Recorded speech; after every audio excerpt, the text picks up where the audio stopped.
Assalamualaikum warahmatullahi wabarakatuh dan salam sejahtera. Pada hari ini kami akan membentangkan tentang tugasan 3 bagi kod khusus SJHK 3223 Sejarah Lisan dan Pendokumentasian. Saksikan.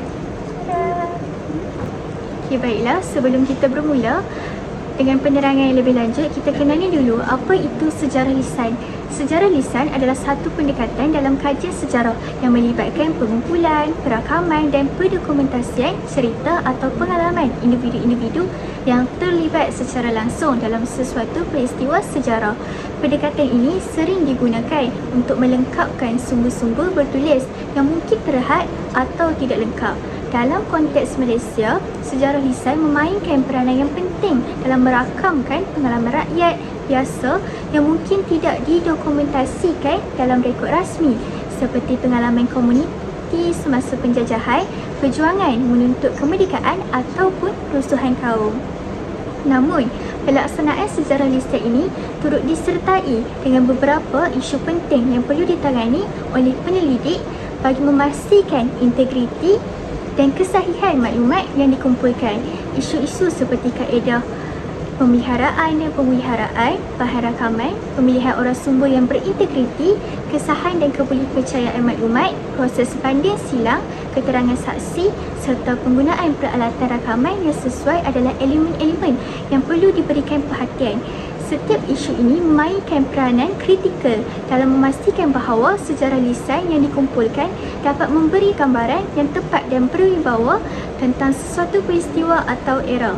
Pengenalan kepada isu-isu ini penting untuk memahami bagaimana penyelidik sejarah lisan boleh mengatasi cabaran yang ada dan menghasilkan dokumentasi sejarah yang berkualiti, boleh dipercayai dan relevan untuk generasi akan datang. Baiklah, dalam tugasan ini kami akan menghuraikan berkaitan isu-isu dalam pelaksanaan sejarah lisan. Perkara yang kami fokuskan yang pertama ialah kaedah pemeliharaan dan pemeliharaan. Yang kedua, pemilihan orang sumber yang berintegriti. Yang ketiga, kesahan dan kebolehpercayaan. Dan yang keempat, proses banding silang, keterangan saksi dan akhir sekali peralatan rakaman. Baiklah, kita bergerak kepada isu yang pertama, iaitu isu kaedah pemeliharaan dan pemeliharaan. Jadi, apakah itu kaedah pemeliharaan dan pemeliharaan? Kaedah ini merujuk kepada prinsip, garis panduan dan amalan yang digunakan untuk memastikan rakaman sama ada dalam bentuk fizikal ataupun digital, kekal terpelihara dan dapat diakses untuk jangka masa panjang yang lama. Ia melibatkan strategi bagi menjaga keadilan rakaman serta langkah-langkah pemeliharaan sekiranya rakaman tersebut mengalami kerosakan. Jadi berikut adalah beberapa elemen penting dalam pemeliharaan dan pemeliharaan rakaman. Selain itu, aliran Rank menekankan mengekalkan rakaman dalam keadaan asal tanpa perubahan, fokus kepada kesahihan dan ketulinan. Sebaliknya, aliran Thomson pula menekankan akan lebihnya fleksibel menerima perubahan dan adaptasi. Contohnya melalui digitalisasi untuk memastikan rakaman ini boleh diteruskan digunakan dalam jangka masa yang panjang. Baiklah, seterusnya, kepentingan kaedah pemeliharaan dan pemeliharaan ini ialah yang pertama, melindungi warisan. Rakaman audio, video dan dokumen digital menyimpan maklumat berharga tentang sejarah dan budaya. Dengan menggunakan kaedah pemeliharaan, kita dapat memastikan warisan ini kekal utuh untuk generasi akan datang. Contohnya, wawancara lisan dengan tokoh sejarah ataupun rakaman budaya tradisional akan menjadikan sumber penting bagi kajian sejarah. Yang kedua ialah menjaga dan menjamin aksesibiliti jangka panjang. Kaedah pemeliharaan membantu menjamin akses kepada rakaman yang mungkin terdedah kepada kerosakan ataupun kehilangan. Dengan sistem sandaran dan pemulihan yang baik, pengguna atau penyelidik dapat mengakses rakaman yang mungkin tidak dapat diperoleh jika rakaman asal hilang ataupun rosak. Dan yang ketiga adalah untuk meningkatkan kualiti dan kejelasan. Pemulihan rakaman yang telah rosak ataupun kurang jelas dapat meningkatkan kualiti bunyi dan imej, menjadikan pengalaman mendengar ataupun menonton ini lebih baik. Kaedah pemulihan yang baik membolehkan rakaman yang sebelum ini tidak dapat didengar ataupun dilihat dengan baik, kini boleh dinikmati dengan lebih jelas dan lebih baik. Seterusnya, kepentingan yang keempat ialah menyokong penyelidikan dan pendidikan. Rakaman yang dipelihara dan dipulihkan menyediakan sumber penting untuk pendidikan akademik dan juga pendidikan. Pelajar, pendidik dan pengkaji dapat menggunakan bahan-bahan ini untuk memahami dengan lebih lanjut tentang subjek yang mereka pelajari, sekaligus menjadikan pembelajaran ini lebih mendalam dan bermakna. Seterusnya ialah memelihara identiti. Dengan memelihara rakaman yang menceritakan pengalaman tradisi dan cerita masyarakat, kita dapat membantu memelihara identiti budaya dan ingatan yang kolektif. Ini sangat penting dalam masyarakat yang berbilang budaya, di mana setiap kelompok mempunyai cerita dan sejarah yang perlu dihargai dan dijaga. Dan akhir sekali ialah menggalakkan kesedaran melalui pendidikan tentang kaedah pemeliharaan dan pemeliharaan. Masyarakat ini dapat lebih menyedari akan kepentingan menjaga rakaman. Ini akan mendorong lebih banyak inisiatif untuk mengumpul dan menyimpan rakaman yang berharga dan meningkatkan minat terhadap warisan budaya dan juga sejarah. Baiklah, seterusnya isu yang pertama iaitu pemeliharaan fizikal. Pemeliharaan fizikal ni adalah bahan-bahan sejarah lisan seperti pita kaset, CD, DVD ataupun cakera keras memerlukan perhatian khusus untuk memastikan bahan ini tidak rosak akibat faktor luaran seperti suhu, kelembapan dan cahaya matahari. Dan bahan-bahan ini akan disimpan dalam persekitaran yang tidak terkawal, boleh mengalami degradasi menyebabkan kehilangan maklumat-maklumat penting.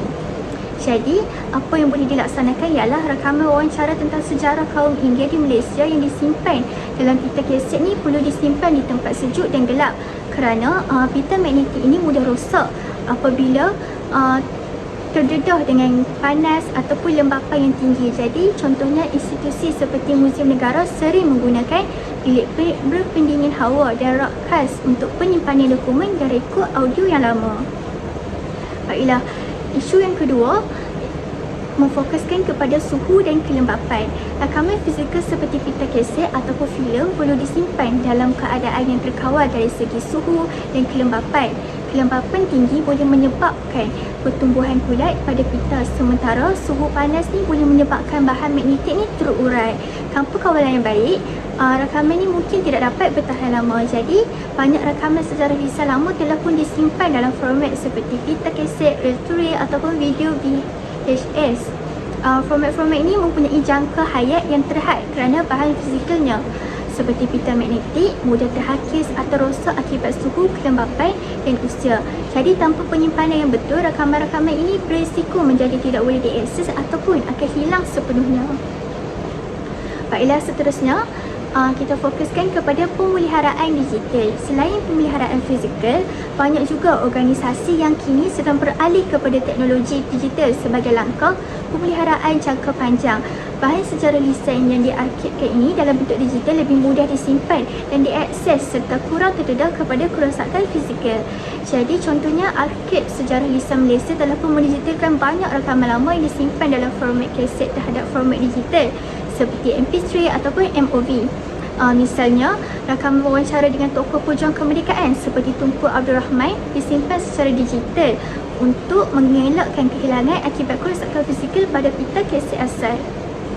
Yang ketiga ialah pemeliharaan lanjutan. Rakaman sejarah lisan yang mengalami kerosakan fizikal seperti pita yang putus ataupun rosak boleh dipulihkan melalui teknologi digital yang canggih. Proses ini memerlukan pengetahuan teknikal untuk memperbaiki bunyi yang telah menjadi kurang jelas ataupun mengembalikan imej dalam rakaman video lama. Namun, pemulihan ini memerlukan kos yang tinggi dan kepakaran teknikal yang jarang ditemui. Contohnya, rakaman wawancara lama dengan penduduk kampung baru sebelum peristiwa 13 Mei 1969 dan sudah kehilangan kualiti suara akibat degradasi kaset boleh dipulihkan menggunakan perisian kompresian audio seperti Audacity ataupun Adobe Audition. Perisian ini mampu menghilangkan bunyi bising dan meningkatkan kejelasan suara. Seterusnya ialah kesedaran dan pendidikan. Kesedaran dan pendidikan mengenai pemeliharaan rakaman boleh juga adalah penting bagi memastikan warisan budaya, sejarah dan pengetahuan ini terkandung dalam rakaman audio dan video dapat diselamatkan untuk generasi akan datang. Jadi, proses ini melibatkan usaha dalam memupuk kefahaman masyarakat, pendidik dan pengurus institusi tentang kepentingan menjaga rakaman. Jadi contohnya menubuhkan Pusat Sejarah Lisan Nasional yang berfungsi sebagai pusat pengumpulan, pendidikan dan penyimpanan sejarah lisan dari seluruh negara. Jadi pusat ini dapat menyediakan bahan-bahan digital yang boleh diakses oleh pelajar, pendidik dan orang ramai. Di samping itu mereka boleh menjalankan projek khas. Okey, seterusnya ialah pemeliharaan lanjutan. Rakaman digital yang disimpan pada peranti fizikal seperti cakra keras ataupun server boleh terdedah kepada risiko kerosakan. Jadi apa yang kita boleh buat ialah komputer yang menyimpan rakaman digital mungkin akan terdedah. Jadi jika sesebuah institusi kebudayaan diserang ataupun peristiwa virus dan mereka tidak mempunyai sandaran ataupun backup, seluruh arkib digital ni boleh hilang ataupun rosak akibat serangan tersebut. Setakat itu sahaja perkongsian tentang isu kaedah pemeliharaan dan pemeliharaan. Kita bergerak kepada isu yang seterusnya. Okey, seterusnya kita bergerak kepada isu yang kedua dalam kajian pelaksanaan sejarah lisan. Okey, isu yang kedua adalah pemilihan orang sumber yang berintegriti. Pemilihan orang sumber berintegriti ini adalah kunci untuk memastikan ketepatan sejarah. Pendekatan ini selari dengan pandangan Ranker yang menekankan sumber sahih dan objektif, manakala Thomson menghargai perspektif individu walaupun berbeza dengan naratif utama. Tanpa sumber berintegriti ini, sejarah lisan boleh menjadi berat sebelah ataupun tidak lengkap. Okey, ada beberapa isu yang berkaitan dengan pemilihan orang sumber yang berintegriti dalam sejarah lisan. Okey, isu yang pertama adalah pentingnya integriti sumber. Okey, yang pertama adalah dari segi ketepatan maklumat. Sumber yang berintegriti adalah mereka yang dipercayai memberikan maklumat yang tepat, jujur dan tidak berat sebelah. Ini penting kerana sejarah lisan ni sering digunakan untuk membina naratif sejarah yang akan mempengaruhi pemahaman generasi akan datang. Okey, sebagai contoh, dalam kajian sejarah lisan tentang pemberontakan Bintang 3 semasa darurat Tanah Melayu, orang sumber yang jujur dan berintegriti akan memberikan butiran sebenar tanpa berat sebelah. Jika orang sumber adalah bekas anggota Bintang 3, mereka perlu jujur tentang keganasan yang berlaku tanpa cuba untuk mengurangkan peranan pihak mereka dalam konflik tersebut. Okey, yang kedua dari segi kebolehpercayaan naratif. Okay, orang sumber yang memiliki integriti ini cenderung untuk mengingati peristiwa dengan lebih tepat tanpa memutarbalikkan fakta. Mereka juga tidak akan melebih-lebihkan peranan mereka atau memberikan maklumat yang mungkin kelihatan menarik tetapi sebenarnya tak benar. Okay, sebagai contoh, seorang bekas tentera yang terlibat dalam peperangan konfrontasi Malaysia-Indonesia boleh menjadi sumber yang baik jika dia memberikan naratif yang jujur mengenai pengalaman di medan pertempuran tanpa melebih-lebihkan kejayaan pasukan tentera atau merendahkan semangat pihak lain. Okay, isu yang kedua adalah isu pemilihan sumber yang tepat.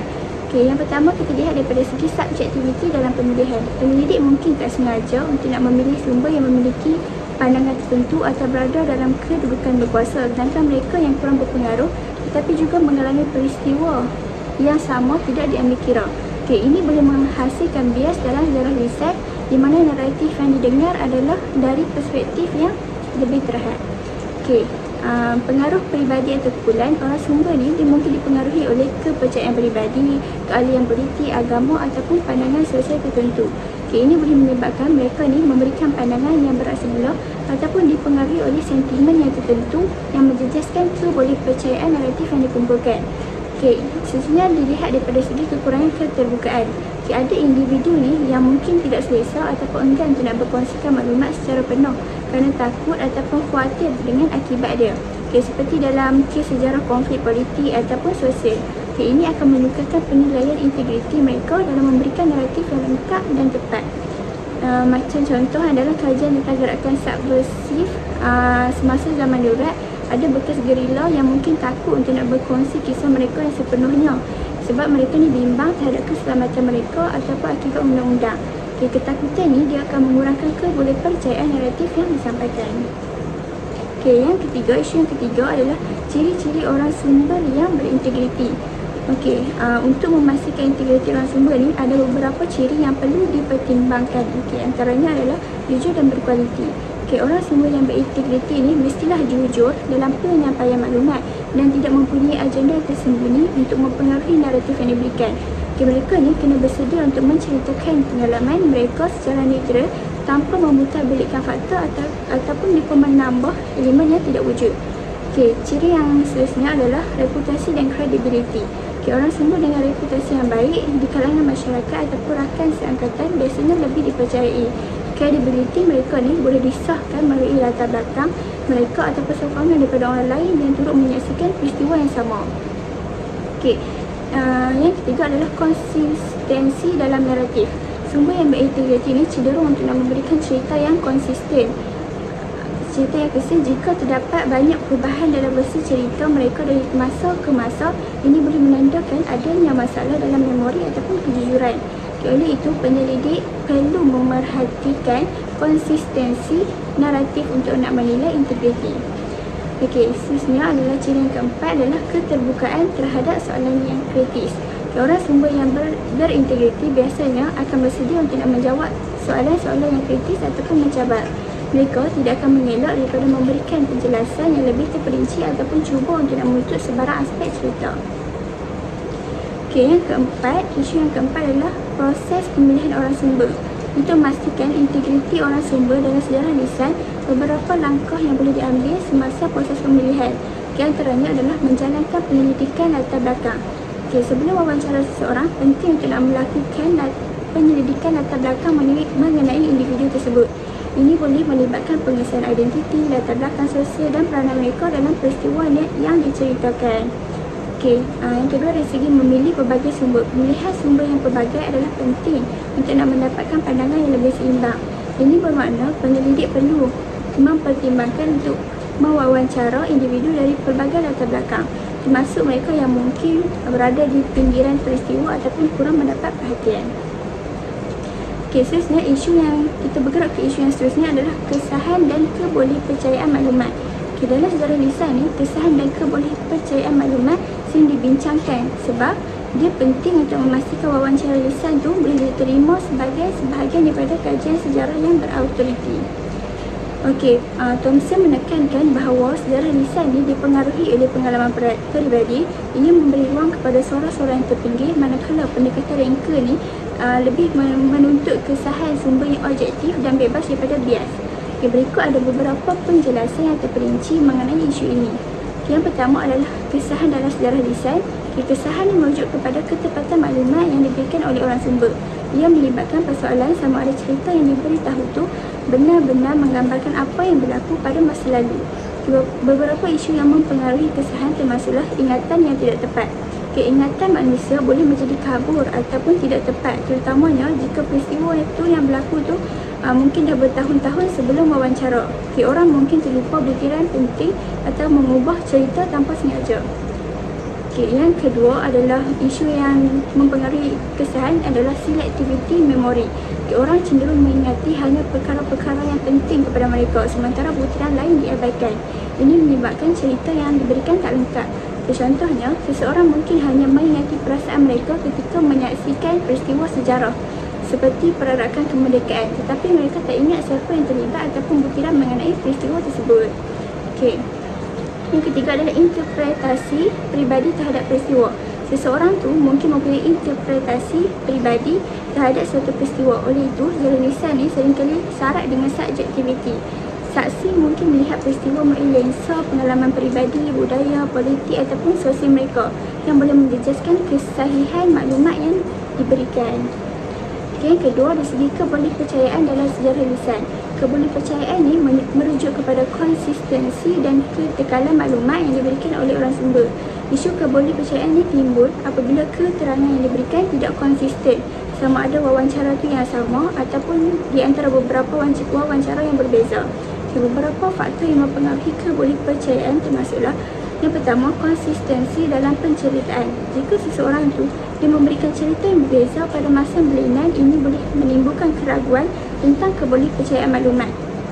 Yang kedua dari segi kesan trauma ataupun emosi. Orang yang mengalami peristiwa yang traumatik mungkin sukar untuk nak mengingat peristiwa tersebut dengan tepat, ataupun mereka ni mungkin cuba untuk melupakan beberapa butiran. Contohnya, orang yang melalui tragedi seperti peperangan mungkin tidak dapat mengingati butiran tertentu kerana kesan emosi yang mereka rasa tu terlalu dalam. Yang ketiga, faktor yang ketiga adalah pengaruh pihak yang ketiga. Saksi mungkin dipengaruhi oleh keluarga, rakan atau pemimpin masyarakat untuk nak mengubah cerita mereka supaya sesuai dengan pandangan umum atau mengelak daripada kritikan. Contohnya, seorang saksi rusuhan itu mungkin mengubah ceritanya untuk menyokong pihak yang dominan dalam komuniti agar tidak menimbulkan konflik. Isu yang ketiga dalam ni adalah cabaran memastikan kesahan dan kebolehpercayaan. Sejarah lisan ni secara sebenarnya berbeza daripada sumber bertulis ataupun dokumen rasmi, dan ini menimbulkan cabaran tersendiri dalam memastikan kesahihan dan kebolehpercayaan maklumat. Okey, terdapat beberapa cabaran. Yang pertama adalah ketiadaan rekod bertulis atau verifikasi. Seringkali peristiwa yang diceritakan tidak mempunyai dokumen bertulis atau mengesahkannya. Ini menjadikan sukar untuk memeriksa kebenaran suatu cerita. Okey, yang kedua, cabaran kedua adalah percanggahan antara sumber. Saksi berbeza mungkin memberikan cerita yang bercanggah tentang peristiwa yang sama, menyebabkan sukar untuk mengetahui mana satu yang benar. Okey, cabaran yang ketiga adalah ketiadaan konteks yang lebih luas. Saksi mungkin tidak mengetahui gambaran penuh mengenai latar belakang politik, sosial atau ekonomi peristiwa yang mereka alami, menyebabkan cerita mereka kurang tepat. Okey, jadi setakat ini sahaja. Kita bergerak kepada isu yang seterusnya. Seterusnya kita bergerak pula kepada isu-isu pelaksanaan sejarah lisan yang ketiga, iaitu yang keempat, iaitu proses banding silang keterangan saksi. Jadi proses banding silang keterangan saksi dalam sejarah lisan berkait rapat dengan pendekatan kritis Rank dan Thompson. Rank menekankan pentingnya sumber primer yang sahih untuk menggambarkan peristiwa seperti yang sebenar-benarnya terjadi, sejalan dengan keperluan membandingkan kesaksian untuk memastikan ketepatan fakta. Sementara itu, Thompson dalam pendekatan sejarah lisan memberi tumpuan kepada pengalaman individu tetapi tetap menggunakan banding silang untuk meminimumkan kesalahan ingatan dan bias, memastikan naratif peribadi serta disahkan dengan lebih tepat. Jadi kita lihat pula pentingnya banding silang keterangan saksi. Banding silang keterangan saksi melibatkan membandingkan dan menganalisis maklumat yang diberikan oleh pelbagai orang menyaksikan atau terlibat dalam peristiwa yang sama, iaitu dari segi dua perkara, iaitu mendapat gambaran yang lebih lengkap dan juga mengesan bias. Jadi mendapat gambaran yang lebih lengkap ini merupakan setiap saksi mungkin memberi penekanan kepada aspek yang berbeza dalam sesuatu peristiwa berdasarkan peranan atau pengalaman mereka. Banding silang membolehkan penyelidik menggabungkan pelbagai perspektif untuk mendapatkan gambaran yang lebih lengkap dan juga seimbang. Kalau mengesan bias pula, dengan mendapatkan pandangan daripada seorang saksi, penyelidik boleh mengenal pasti jika terdapat bias tertentu dalam naratif, seperti kecenderungan politik, sosial ataupun peribadi yang mungkin mempengaruhi cara cerita itu disampaikan. Seterusnya kita lihat pula kepada perbezaan kedudukan ataupun peranan saksi, iaitu merupakan cabaran dalam proses banding beza. Orang yang terlibat dalam peristiwa yang sama tetapi dalam peranan yang berbeza mungkin menyaksikan aspek yang berlainan. Contohnya, seorang pemimpin dan seorang pengikut dalam konflik sosial mungkin memberikan naratif yang berbeza berdasarkan sudut pandang dan kedudukan mereka dalam hierarki sosial dan politik. Selain itu, variasi dalam memori dan perspektif, iaitu setiap saksi mempunyai memori dan perspektif yang unik. Perbezaan masa, emosi atau trauma membolehkan mereka mempengaruhi cara mereka mengingati dan menceritakan sesuatu peristiwa. Ini bermakna walaupun dua individu menyaksikan peristiwa yang sama, mereka mungkin mempunyai ingatan yang berbeza yang menyukarkan proses banding silang. Jadi terdapat juga pengaruh faktor luar, iaitu saksi boleh dipengaruhi oleh faktor luar seperti tekanan sosial, politik atau keagamaan. Mungkin tidak memberikan, yang menyebabkan mereka tidak memberikan keterangan secara lebih tepat ataupun terperinci. Seterusnya kita lihat pula kelebihan proses banding silang, iaitu yang pertama dapat mengesahkan fakta. Dengan membandingkan keterangan orang sumber, penyelidik boleh mengesahkan fakta tertentu. Jika banyak saksi menyatakan perkara yang sama mengenai satu peristiwa, ini meningkatkan lagi kebolehpercayaan perkara tersebut. Seterusnya, kelebihan yang kedua ialah mengurangkan bias individu, iaitu mengambil keterangan daripada pelbagai saksi dapat membantu mengurangkan bias individu yang mungkin timbul jika hanya satu sumber yang dijadikan rujukan. Ini menghasilkan naratif yang lebih netral dan juga menyeluruh. Seterusnya adalah mengungkapkan detail peristiwa, iaitu saksi berbeza mungkin menyoroti butiran yang berlainan tentang peristiwa. Banding silang membolehkan butiran-butiran ini dikumpulkan dan disatukan, memberi gambaran yang lebih komprehensif tentang peristiwa yang berlaku. Dan kelebihan terakhir adalah dapat menilai kepentingan pelbagai perspektif. Dengan mendapatkan pelbagai sudut pandang, proses banding silang boleh membantu penyelidik memahami dinamika sosial, politik atau budaya yang mempengaruhi peristiwa tersebut. Ini menjadikan naratif yang dihasilkan lebih kaya dan juga bermakna. Baiklah, seterusnya kita lihat pula daripada segi teknik dan juga pendekatan dalam proses banding silang ini, iaitu yang pertama, mewawancara pelbagai saksi, yang mana penyelidik boleh memastikan mereka mewawancara beberapa saksi yang terlibat dalam peristiwa yang sama. termasuklah mereka mungkin berada di kedudukan yang berbeza seperti pemimpin, orang awam ataupun pihak yang berkecuali. Ini membantu mengumpulkan pandangan yang lebih pelbagai. Jadi yang kedua adalah membandingkan naratif dengan sumber yang lain. Jadi selain daripada keterangan saksi, penyelidik juga boleh membandingkan naratif sejarah lisan dengan dokumen bertulis, gambar ataupun bukti fizikal. Ini membantu mengesahkan ketepatan maklumat dan juga mengenal pasti sebarang percanggahan yang berlaku. Seterusnya kita dapat juga lihat dari segi menilai konsistensi dalam penceritaan, iaitu salah satu langkah penting dalam banding silang, yang mana keterangan yang sangat berbeza mungkin menunjukkan adanya kekeliruan ataupun pencanggahan yang perlu diperiksa lebih lanjut. Dan yang terakhir adalah memahami konteks sosial dan budaya, iaitu konteks sosial, budaya dan politik di sekeliling peristiwa ini juga perlu diambil kira. Contohnya, faktor-faktor seperti kelas sosial, agama dan etnik boleh mempengaruhi cara seseorang saksi melihat dan menceritakan sesuatu peristiwa. Dengan memahami konteks ini, penyelidik boleh menilai mengapa saksi tertentu mempunyai pandangan ataupun interpretasi yang berbeza. Jadi kita lihat pula dari segi isu dan risiko dalam proses banding silang. Yang pertama iaitu pencanggahan dalam keterangan. Jadi tidak semua saksi akan memberikan naratif yang sama. Pencanggahan dalam keterangan boleh menimbulkan kekeliruan ataupun menyukarkan penyelidik untuk menentukan kebenaran sebenar.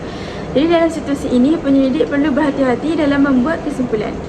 Jadi yang kedua adalah tekanan sosial terhadap saksi, yang mana setengah saksi mungkin memberikan keterangan yang dipengaruhi oleh tekanan sosial ataupun politik. Mereka mungkin enggan berkongsi maklumat sebenar kerana takut akan akibatnya, atau mereka mungkin memberikan versi cerita yang lebih sesuai dengan harapan masyarakat terhadap mereka. Dan yang ketiga adalah kecenderungan penyelidik, yang mana penyelidik sendiri perlu memastikan mereka tidak mempunyai bias atau kecenderungan tertentu yang boleh mempengaruhi cara mereka mengumpulkan dan juga mentafsirkan keterangan saksi. Jika tidak, proses banding silang ini mungkin akan terjejas. Jadi seterusnya kita beralih pula kepada isu yang terakhir, iaitu dari segi peralatan rakaman. Jadi penggunaan peralatan rakaman dalam sejarah lisan berkait rapat dengan pendekatan Rand dan juga Thompson. Jadi bagi Rand ini, alatan ini penting untuk memastikan ketepatan dan juga objektiviti dalam merekod sumber primer, namun perlu dikawal untuk mengelakkan lagi kesalahan teknikal. Bagi Thompson, rakaman membantu mengekalkan keaslian naratif individu, tetapi tidak boleh menggantikan hubungan manusia dan harus digunakan dengan berhati-hati, kerana kehadiran alat ini boleh mempengaruhi cara kisah itu diceritakan.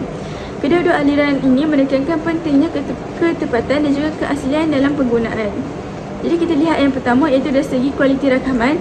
Yang pertama adalah masalah bunyi. Kualiti bunyi yang rendah adalah isu yang biasa berlaku ketika menggunakan peralatan rakaman, terutamanya jika alat yang digunakan tidak sesuai ataupun dalam keadaan yang kurang baik.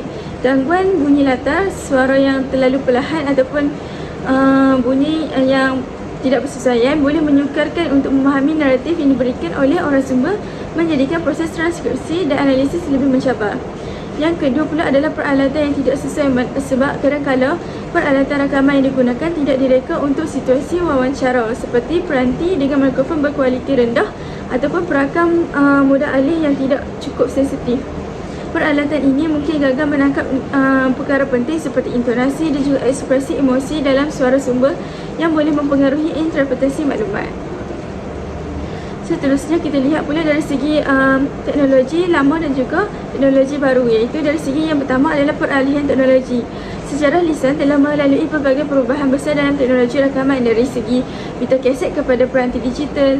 Pita kaset misalnya mudah rosak dan sukar disimpan dalam jangka masa yang lebih panjang. Rakaman digital lebih stabil dan mudah untuk diarsipkan, tetapi peralihan teknologi ini kadang-kadang menyebabkan isu compatibility, terutamanya apabila cuba mengakses rakaman lama.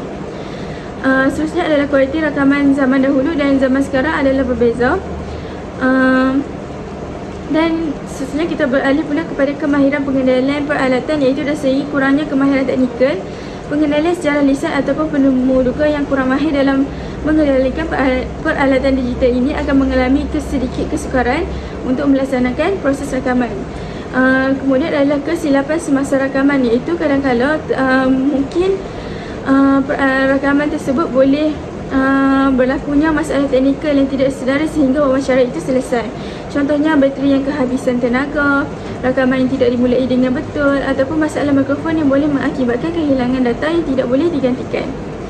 Dan yang keempat adalah import peralatan rakaman terhadap saksi, iaitu kegelisahan orang sumber kerana kadang-kadang orang sumber mungkin tidak berapa selesa apabila dirakam.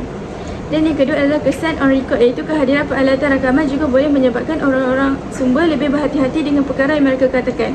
Mereka mungkin merasa tertekan untuk memberikan jawapan yang lebih terhormat atau politically correct daripada apa yang mereka mungkin kongsikan dalam perbualan biasa.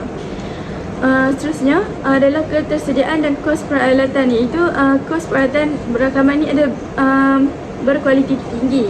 Jadi tidak semua institusi ataupun penyidik mempunyai akses kepada peralatan rakaman berkualiti tinggi. Dan juga kesediaan peralatan juga tidak berapa lengkap pada masa sekarang. Rumusannya, pemeliharaan dan pemeliharaan dalam sejarah lisan adalah aspek kritikal untuk memastikan kelangsungan dan juga accessibility dalam sejarah lisan kerana generasi akan datang. Pemeliharaan melibatkan usaha menyimpan dan menjaga bahan-bahan rakaman secara fizikal dan juga digital. Manakala pemeliharaan merujuk kepada proses memperbaiki dan mengekalkan konteks dan nilai maklumat yang terdapat dalam bahan tersebut. Walaupun terdapat cabaran dari segi kos, teknologi dan etika, pemeliharaan yang baik dapat memastikan sejarah lisan terus memberikan nilai kepada masyarakat. Itu sahaja persembahan daripada kumpulan kami. Sekian, terima kasih.